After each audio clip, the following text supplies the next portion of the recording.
শুক্রবার শিলিগুড়ি বিধান মার্কেট ব্যবসায়ী সমিতির পক্ষ থেকে চলল ফুটপাত দখল করে থাকা ব্যবসায়ীদের বিরুদ্ধে অভিযান।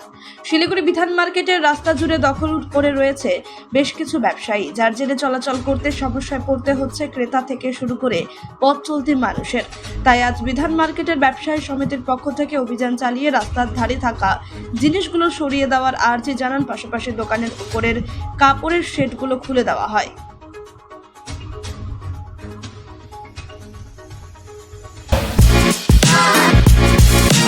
Want luxurious interiors at affordable prices? Get your dream home interiors at Swerve Sport Group. Book your free site visit today.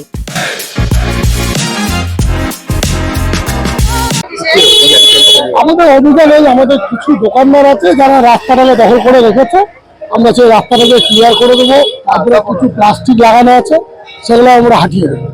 পরিষ্কার না করলে আমরা চাই রাস্তাটা পরিষ্কার থাকলে আমাদেরও কাস্টমারদের সুবিধা, এবং কাস্টমাররা যারা মার্কেটে আসছে, তারা বাইক বা রিক্সায় আসছে, তাদের খুব অসুবিধা হচ্ছে, যেহেতু রাস্তাটা খুব ছোট হয়ে যাচ্ছে। তার জন্যই আমরা সম্পূর্ণ মার্কেটে প্লাস্টিক এবং যারা রাস্তাটা দখল করে আছে তাদেরকে আমরা দোকানে মাল, দোকানের বাইরে প্রচুর মাল রাখা হয়, লোকজনের আসতে যাতে অসুবিধা হয়। আপনি কি বলবেন? সেটাই তো, সেজন্যই তো আমরা আপনার রাস্তাটাগুলোকে পরিষ্কার করে দিচ্ছি, যাতে লোকজনের আসা সুবিধা হয় বা লোকজন ভালোভাবে চলাফেরা করতে পারে।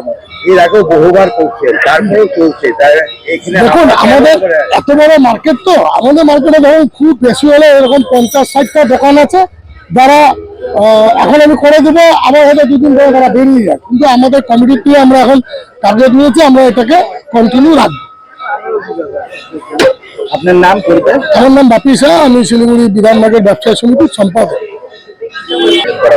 রোড মানে কি, আমাদের তো মেনলি এই মেন রোড গুলো কোনো জাম নেই, মেন রোড গুলো কোনো দোকানদার বাইরে নেই, তারা তাদের দোকানের ভিতরে আছে। আমাদের এখানে তুলাপট্টি, কমলপট্টি যেটা নিয়ে কমপ্লেন হয়েছে, ওটাই আমরা মেনলি পরিষ্কার করছি।